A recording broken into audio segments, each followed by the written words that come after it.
Hola, ¿qué tal a todos? Hoy estamos en otra emisión de estos cortos videos de CPUNI, donde el día de hoy vamos a dar un pequeño repaso sobre todo lo que hay que saber sobre la célula rumbo al examen de admisión de la UAP. En este video vamos a ver un breve resumen de todas las partes de la célula, sus principales funciones, los principales organelos y de igual modo vamos a ver algunas preguntas tipo WAP, vamos a tratar de resolverlas y pues nada, vamos a iniciar. Bien, entonces todo lo que debes saber sobre la célula en un video de, esperemos que sea de unos 20 minutos, son unas 20 diapositivas. Recuerda que si tú eres alumno actual del curso de CPUNI, ya sea diciembre, ya sea enero o estás ingresando para febrero, no dudes en mandarnos mensaje y te enviaremos estas diapositivas para que puedas pues revisarlas las veces que tú quieras, junto con un quizzes para que tú pongas a practicar lo que vayas a aprender en esta clase. La frase de hoy nos dice, es de un escritor, de un profesor estadounidense que es Christian de Larsen, nos dice, cree en ti mismo y en lo que eres. Sé consciente de que hay algo en tu interior que es más grande que cualquier obstáculo, ¿no? Entonces, para los que han tomado clases conmigo, saben que siempre iniciamos con una frase motivacional para iniciar con todo para esta clase. Y bueno, si todavía no eres parte de CPUNI, no dudes en inscribirte. Con nosotros siempre hay cursos abiertos y escríbenos a nuestras redes que van a aparecer por aquí abajo. Ahora, de las funciones que va a tener la célula, podemos decir que principalmente van a ser tres funciones muy clave. Las palabras clave van a ser energía, comunicación y reactividad. La energía, las células van a crear esta energía y al mismo tiempo las van a utilizar. Algunos ya saben cuál es este órgano que estamos observando aquí. Para los que no, pues estamos observando lo que es una mitocondria, que es un organelo, perdón, muy importante, ya que es este el que va a crear la energía y al mismo tiempo, pues esta célula la va a utilizar.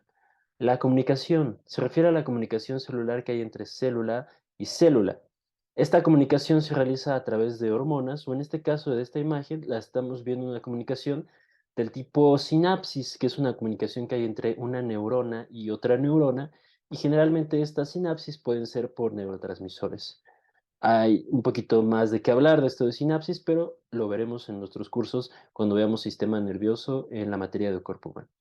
Respecto a la reactividad, aquí como podemos ver en esta imagen, nosotros cuando nos acercamos nuestros dedos a lo que es el fuego, inmediatamente vamos a quitar la mano de ahí. Reaccionamos ante un estímulo. La célula al mismo tiempo está haciendo eso, responde a estos estímulos. Nuestro cuerpo está formado por células. Tenemos células en la piel que son una especie de, vamos a decir, como de sensores, donde estos sensores van a detectar el calor y inmediatamente van a detectar que puede haber un daño a las células y entonces mandan el mensaje hacia las células del sistema nervioso para que nosotros quitemos la mano, ¿no? Entonces, este es un ejemplo de cómo respondemos ante estímulos, de los cuales hay muchísimos. Entonces, estas son las principales funciones. La función de crear energía y utilizarla, la función de comunicarse con otras células, ya sea a través de hormonas o a través de neurotransmisores, y el hecho de poder responder ante estímulos. Sin embargo, esas otras funciones que puede tener la célula es que cuando nosotros conformamos un conjunto de células, vamos a formar lo que es un tejido. ¿Sí? Si quieres saber más sobre tejidos, no dudes en visitar el video de tejidos fundamentales que se encuentra en este canal de YouTube. Ahora, las células también van a tener la función de crecer, pero el crecimiento puede ser de dos tipos. Pueden crecer de tamaño, a lo que vamos a llamar hipertrofia, o pueden crecer de número, y eso lo vamos a llamar una hiperplasia. Por ejemplo, aquí en esta imagen vemos este conjunto de células que si vemos el lado superior derecho, veríamos que estas células crecen de tamaño. Hay una hipertrofia de estas células. Y del lado inferior derecho veríamos que las células crecen, pero de número. ¿Sí? Aquí va a haber uno, 2, 3, 4 células y aquí va a haber 6 células. Entonces hubo una hiperplasia celular. La hipertrofia, que es el crecimiento del tamaño de las células, es un término que se ha popularizado muchísimo. Por ejemplo, es lo que se busca hacer cuando una persona va hacer ejercicio al gimnasio, ya sea ejercicio de cargar pesos o ejercicio aeróbico, lo que busca es hacer una hipertrofia en el músculo, ¿de acuerdo? Hacer que ese músculo crezca de tamaño, ¿sí? Las células del músculo no van a crecer de número, van a seguir siendo el mismo número de células, pero la hipertrofia se refiere a que ese mismo número de células va a crecer de tamaño, ¿de acuerdo? Entonces recuerda, hipertrofia, crecimiento de tamaño, e hiperplasia, crecimiento de número de células, o sea, el aumento de números de células. También las células tienen la función de reproducirse, ¿sí? Como lo podemos ver en otro video que va a ser sobre todo lo que debes saber sobre la división celular. Las células van a poder reproducirse, como lo puedes ver aquí en la imagen inferior derecha, ¿sí? A esto de reproducirse es el término con el que se le conoce a la famosa división celular. Y las células también se mueren, pero esta muerte va a ser autorregulada, ¿de acuerdo? Es un término que se va a llamar apoptosis, que muchos médicos, muchos científicos se refieren a ella de forma coloquial como el suicidio celular, aunque en este caso yo la llamaría más como una eutanasia celular, porque es algo más programado, la célula llega a un punto en el que pues ya no tiene que dar más funciones y entonces se va a morir, ¿de acuerdo? Ahora, en el cuerpo humano no va a morir como tal la célula, sino que simplemente se va a transformar, por así decirlo. Recuerda que aquí en todo lo que es las ciencias naturales, nada se crea ni se destruye, solo se transforma. Entonces, en nuestras células se van a transformar en otros componentes que podemos usar para otros procesos, ¿sí? Bueno. También van a tener la función de nutrición. Esto va a ser muy importante porque, por ejemplo, las células del intestino delgado van a ser las que se van a encargar de absorber los nutrientes. Entonces, ahí es donde podemos ver un ejemplo de esta nutrición, que en conjunto hacen todas las células, porque todas las células necesitan nutrientes. Principalmente hablemos de el oxígeno o, por ejemplo, la glucosa, pero todos estos nutrientes se van a absorber en lo que es principalmente el intestino delgado. Bueno, ahora cuando hablamos de células siempre pensamos en la célula eucariota o la célula procariota. Aquí podemos ver cómo se dibujarían. Entonces la eucariota es una célula, pues vamos a decir como una célula promedio, donde podemos ver su núcleo bien delimitado, vemos que tiene una membrana celular, estarían dentro todos los que son los organelos, principalmente en, en lo que es el citoplasma. Y la célula procariota tendría su núcleo, pues no tendría un núcleo, ¿verdad? Este núcleo simplemente estaría inexistente y su material genético estaría disperso por todo su citoplasma, ¿sí? Entonces las células eucariotas tienen un núcleo dentro del cual se encuentra el material genético, que en este caso vamos a llamar ADN, y también tiene los organelos. Ahora, el término eu va a significar en latín lo verdadero, ¿no? Y cario se refiere al núcleo. Entonces, una célula eucariota es aquella célula que tiene un núcleo verdadero, ¿sí? O sea, bien delimitado. Y procariota, aquí el prefijo pro significa como antes de estas células, son, por así decirlo, las más viejas y entonces, por lo tanto, las menos evolucionadas. Y entonces estas células no tienen un núcleo bien delimitado, ¿no? Entonces, por eso es procariota, antes del núcleo o sin núcleo. Entonces, no tiene un núcleo verdadero o bien delimitado y tampoco posee organelos bien delimitados, ¿sí? Sí se pueden describir algunas partes, pero no son organelos como tal. Ahora, es importante que te familiarices con esto de esta palabra de organulos, porque algunas literaturas usan esta palabra como sinónimo de organelo, sí, pero es básicamente lo mismo. Bien, ahora poniéndolas frente a frente, las células procariotas y las eucariotas, principalmente podemos decir que las procariotas tienen un tamaño pequeño a comparación del tamaño grande de las células eucariotas. Obviamente las dos son microscópicas, pero dentro de esta microscopía, las que van a ser más pequeñas son las células procariotas. El ADN de las células procariotas está disperso porque no tiene un núcleo verdadero. A este fenómeno se le conoce como un ADN genóforo, ¿de acuerdo? Eso es importante porque puede venir esta palabra en el examen, te puede decir, es un ADN que es genóforo, pero tú ya vas a saber que se refiere a un ADN disperso. En la célula eucariota el ADN está en el núcleo donde debe estar. En las células procariotas su ribosoma va a tener una medida de 70S, que básicamente es como se midió cuando lo pusieron a sedimentar, se dieron cuenta que este coeficiente de sedimentación, a eso se refiere, es de 70 en las procariotas y de 80 en las eucariotas. ¿Sí? Eso es de una forma muy sencilla de saberlo. Esto es un parámetro de medición. Entonces, los ribosomas en las células eucariotas son de 80S y en las células procariotas son de 70S. Esto es igual muy importante. Recuerda que las procariotas no tienen organelos celulares y las eucariotas sí tienen organelos celulares. Las células eucariotas tienen dos formas de reproducirse, ya sea por mitosis y la meiosis, que es la famosa división de tipo sexual. Las células procariotas no hacen mitosis, hacen otro tipo de divisiones que veríamos en otro video, pero podemos decir que, por ejemplo, hacen esta división de bipartición. Ahora, las células procariotas tienen grandes diferencias en su metabolismo. No tienen un metabolismo fijo, como por ejemplo las células eucariotas, que en el caso de una célula animal hacen la glucólisis, hacemos la glucólisis, y en una célula vegetal su metabolismo, su forma de obtener los nutrientes es a través de fotosíntesis. Ujú. Bien. Ahora, hablando sobre la célula procariota, les dije que se le pueden describir algunas partes, no exactamente lo vamos a llamar organelos, sino estos pseudo-organelos, por así decirlo, donde destaca principalmente los flagelos, que a veces pueden ser únicos o a veces pueden venir en dos. Estos flagelos son lo que se le conoce como las famosas colas de las bacterias, ¿no? La membrana celular delimita a la célula, ¿de acuerdo? Y la pared celular la protege de lo que serían condiciones extremas, como por ejemplo el calor extremo y el frío extremo, ¿sí? Entonces recuerda, esa es la principal diferencia. La membrana celular delimita a la célula procariota, pero la pared celular es este muro, ¿de acuerdo?, que está protegiendo a la bacteria de condiciones extremas, llámese fríos extremos o calor extremo. La cápsula es donde almacenan agua y los plásmidos es esta molécula por donde van a intercambiar información genética, ¿sí? Ahora, el ADN va a estar disperso en una zona que se va a llamar nucleoide. Nucleoide porque simula lo que es un núcleo, pero no es un núcleo, ¿de acuerdo? Entonces es un nucleoide. ¿Va a tener ribosomas? Sí, pero recuerda que aquí los ribosomas son 70S, ¿verdad? Recuérdalo, entonces aquí lo vamos a anotar. Los ribosomas de las células procariotas son 70S. 70S es una pregunta de examen.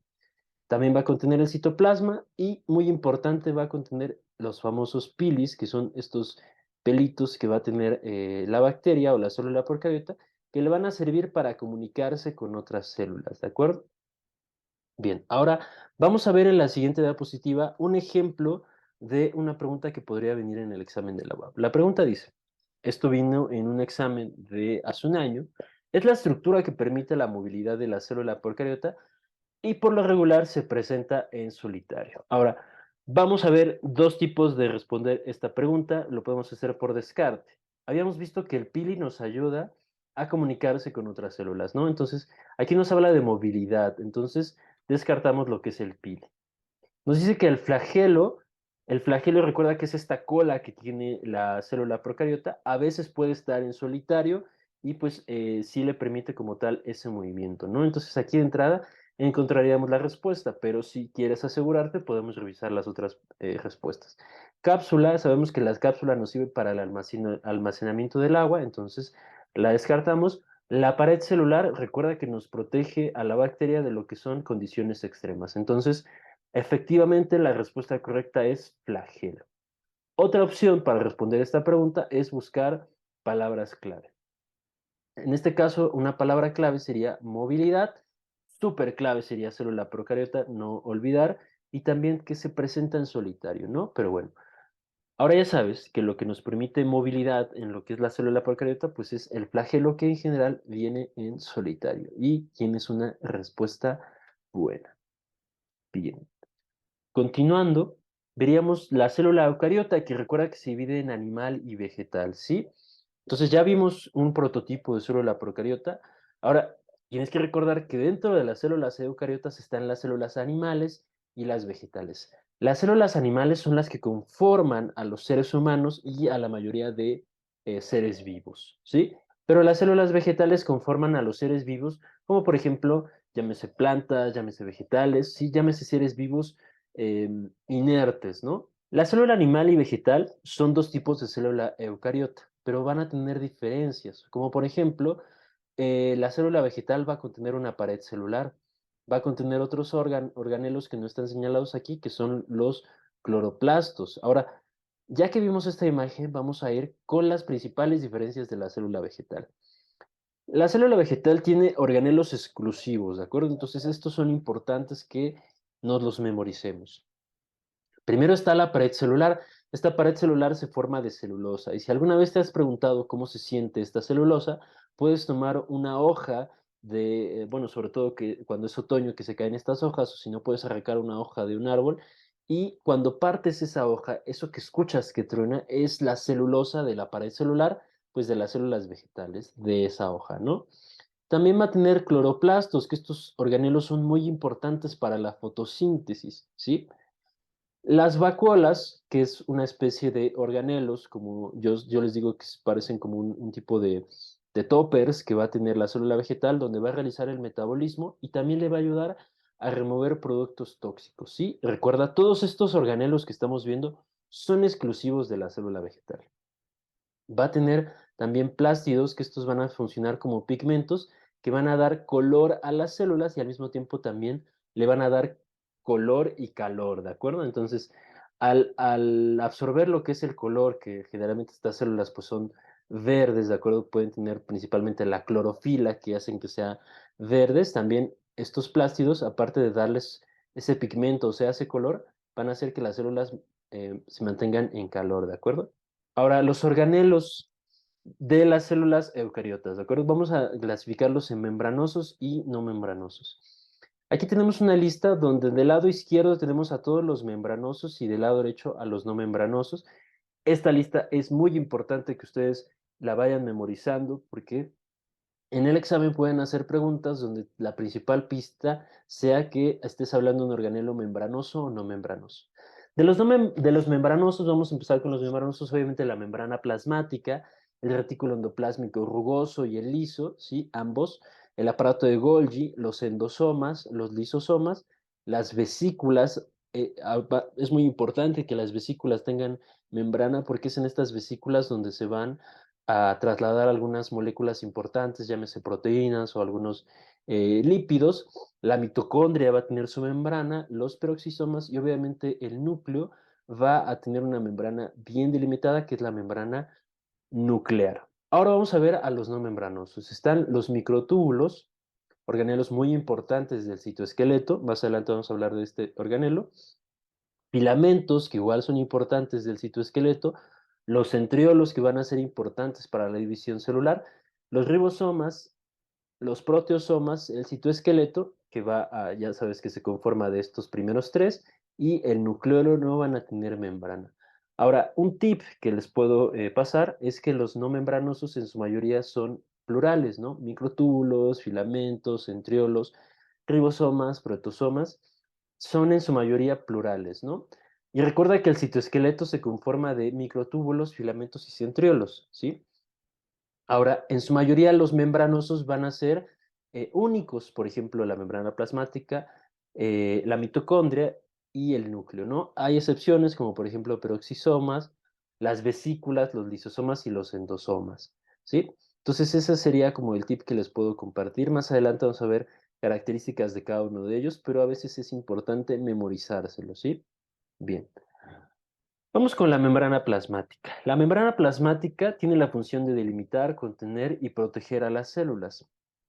También va a servir como una barrera con una permeabilidad selectiva, o sea, no va a dejar pasar a cualquier sustancia o a cualquier microorganismo y solamente va a dejar pasar a sustancias que necesite o que requiera, ¿sí? Vamos a ver que también nos ayuda en el transporte de solutos, llámese iones o llámese algunas otras moléculas, como por ejemplo la glucosa. Recuerda que cuando hablamos de iones, principalmente hablamos de lo que es sodio, potasio, calcio, magnesio, entre otros. Ahora, la membrana plasmática también funciona como un medio de comunicación celular. Ya después vas a ver que la membrana plasmática va a contener proteínas que, por ejemplo, van a indicar lo que es el grupo sanguíneo o van a indicar que una célula está infectada o no, ¿no? Entonces, funcionan como este medio de comunicación celular para mantener esa principal función celular que es la comunicación. Después está el citoesqueleto, que básicamente es el esqueleto de la célula, ¿de acuerdo? Entonces aquí lo podemos ver y yo les puedo decir que es como una especie de un andiamo, ¿de acuerdo? Un andiamo donde pues va a estar toda la estructura de la célula. El citoesqueleto se va a contener de lo que son pues, proteínas que van a reforzar la membrana plasmática y la membrana nuclear. Van a extender por toda la célula como una red de carreteras. Aparte de dar soporte, entonces también funcionan como un medio de comunicación celular, pero dentro de la célula. Ya sea que una proteína esté hasta el núcleo y tenga que desplazarse hasta el aparato de Golgi, el citoesqueleto le va a proveer pues esa red de carreteras para que esta molécula se pueda mover desde el núcleo hasta el aparato de Golgi. La principal función del citoesqueleto, dar soporte, porque recuerda que es como esta especie de estructura dentro de la célula. Y ahora, el núcleo se va a encargar de la duplicación y la transcripción del ADN, ¿sí? Como sabes, esto es un repaso, entonces no nos vamos a meter tanto en eso. Son los puntos clave. Recuerda que el núcleo contiene lo que es el ADN, que es el ácido desoxirribonucleico, que es esta pequeña molécula donde se encuentra toda nuestra energía genética. Ahora están los ribosomas, que estos van a ser como la fábrica de proteínas, porque es en los ribosomas donde van a llegar las instrucciones para la fabricación de proteínas que se van a crear a partir de lo que es el ADN que viene del núcleo. Ahora, ustedes dirán, ¿por qué queremos formar proteínas si tenemos el ADN? Porque recuerda que las proteínas son muy importantes. Son muy importantes porque, por ejemplo, van a formar lo que es insulina o es una proteína la que va a delimitar de qué color van a ser tus ojos, va a delimitar el tono de tu piel. Incluso hay algunas proteínas que se ha visto que van relacionadas con lo que son algunos temperamentos. Entonces las proteínas son muy importantes, ¿de acuerdo? Proteínas que están en la piel, como por ejemplo el colágeno y la elasticidad. Bueno, ahora vamos con el retículo endoplasmático. Esta es una fábrica dentro de la célula y tiene una serie de canales que conectan al núcleo con el citoplasma de la célula. Hay de dos tipos, ¿verdad? El retículo endoplasmático rugoso y el retículo endoplasmático liso. El retículo endoplasmático rugoso podemos decir que es el que va a contener proteínas, ¿de acuerdo? Que estas proteínas van a ser principalmente ribosomas, entonces todos estos puntitos que tú puedes ver aquí no son otra cosa más que ribosomas, y hay otra parte del retículo endoplasmático donde no hay ribosomas, que esa es una parte lisa, por lo tanto se va a llamar retículo endoplasmático liso. Y si te preguntabas qué función tiene ese retículo endoplasmático liso, tiene la función de producir principalmente lo que son lípidos, ¿de acuerdo? Entonces, el retículo endoplasmático liso, para que lo recuerdes, L, de lípidos, ¿sí? Y el rugoso va a ser rugoso por los ribosomas, ¿sí? Entonces, que no se te olvide ese tip, liso porque produce lípidos y rugoso porque contiene ribosomas. Ahora, el aparato de Golgi va a etiquetar de forma química, o sea, a los productos que sintetizan la célula, llámese proteínas, llámese lípidos, llámese carbohidratos. ¿Por qué es importante etiquetar químicamente a estas moléculas? Pues para que no se pierdan dentro de la célula, ¿sí? Puede etiquetar, por ejemplo, lo que son hormonas o enzimas y las va a empaquetar en forma de vesículas. Al empaquetarlas les va a dar una membrana. Entonces recuerda que el aparato de Golgi es un organelo membranoso al igual que las vesículas. Ujú. Y después estas vesículas que contienen, por ejemplo, hormonas o enzimas o algunas proteínas van a ser exportadas a otros organelos, o también pueden ser exportadas fuera de la célula. Entonces yo les digo que el aparato de Golgi es como este DHL o este FedEx, donde van a llegar las moléculas, este aparato de Golgi las va a empaquetar químicamente y las va a enviar ya sea a otros organelos o al exterior de la célula, dependiendo de lo que se requiera. Ahora, los lisosomas, recuerda que son organelos membranosos, ¿por qué? Porque se definen como vesículas. Recuerda, y una vesícula ya sabes que es un organelo membranoso. Va a contener enzimas digestivas, que si tú lo recuerdas, la digestión tiene que ver con degradar un alimento, por ejemplo, en su componente más pequeño. Entonces, descompone los productos. Esa es la función de una enzima digestiva, descomponer los productos que puedan ser perjudiciales para las células, ¿sí? Llámese algunas sustancias tóxicas o que no sean de utilidad para la célula, en los lisosomas se van a degradar, ¿sí? Algunos autores también definen al lisosoma como esta especie de basurero hacia donde van a ir las cosas que no necesita la célula para que sean degradadas o descompuestas. Ahora aquí viene una pregunta tipo BAP. Cuando una bacteria ingresa a la célula por fagocitosis, ¿qué organelo se encarga de su degradación? Bien, vamos a tratar de responderlo por descarte o utilizar los dos tipos, llámese palabras clave y por descarte. La palabra clave aquí sería degradación, ¿sí? Y nos está preguntando sobre un organelo que tiene que ver con la degradación. ¿Qué te podría estar distrayendo? Vamos a poner a los distractores con amarillo. La palabra fagocitosis, si tú no llegas a recordarlo, te puede distraer y también te puede distraer esto de bacteria. pero lo que te está preguntando es qué organelo va a degradar esa bacteria, ¿sí? Ahora, ¿qué significa fagocitosis? Recuerda que la fagocitosis es esta acción de que una célula se come algo, algo sólido, ¿de acuerdo? Tiene que ser siempre algo sólido. Si es algo líquido, cambia totalmente la definición y es una pinocitosis, pero si es algo sólido, entonces es una fagocitosis. Entonces se está comiendo la bacteria. Y esa bacteria, ¿qué organelo la va a degradar? Entonces vamos a ver las opciones. Nos dice retículo endoplásmico, recordamos que no, porque ese puede ser rugoso y liso y nada tiene que ver con la degradación. Las mitocondrias, no, más adelante vamos a ver que tienen que ver con la formación de energía. El aparato de Golgi, no, porque ese es el que va a etiquetar químicamente a las moléculas para distribuirlas, ¿de acuerdo? Es este centro distribuidor. Por lo tanto, la única opción que nos queda es el lisosoma. Ahí está. Pero tú ya sabes que un lisosoma es aquel organelo membranoso que va a degradar algunas moléculas o microorganismos que van a ser perjudiciales para la célula. ¿Sí? Bien. Seguimos con los peroxisomas. Estas son pequeñas bolsas de enzimas. Y recuerda que también va a ser un organelo membranoso, ¿sí? Porque también funciona como una especie de vesícula. Va a contener enzimas, que estas enzimas van a degradar muchos tipos de moléculas diferentes. ¿Sí? Nos ayuda a protegernos de algunos productos tóxicos. Y tú dirías, este organelo se parece mucho a los lisosomas, pero la diferencia es que los peroxisomas producen el peróxido de hidrógeno, ¿sí? Entonces, para que lo recuerdes, son peroxisomas porque producen el peróxido de hidrógeno y este peróxido de hidrógeno va a destruir los productos tóxicos, ¿de acuerdo? Entonces, los peroxisomas tienen esa característica de que al formar el peróxido de hidrógeno, este va a servir como una especie de jabón o de neutralizante, o piénsalo como un raid que va a destruir todos los productos tóxicos. Entonces recuerda, peróxido de hidrógeno de los peroxisomas. Una pregunta tipo web, ¿cuál es el organelo que tiene una membrana simple? Aquí nos está diciendo que es membranoso y que principalmente se encarga de la oxidación y peróxido de hidrógeno, ¿no? Entonces aquí está muy claro con este tip que te acabo de pasar, inmediatamente que vas a buscar peroxisomas, ¿sí? Ahora, podemos ir descartando los lisosomas, sí nos ayudan para degradar, pero no producen el peróxido de hidrógeno, ni tampoco hacen oxidación, entonces la descartamos. Las vacuolas, recuerda que es un organelo de tipo vegetal que tiene que ver con la degradación de algunas moléculas, pero nada tiene que ver con la producción de peróxido de hidrógeno. Además, es un organelo vegetal. Las mitocondrias, nada que ver, porque tienen que ver con la producción de energía.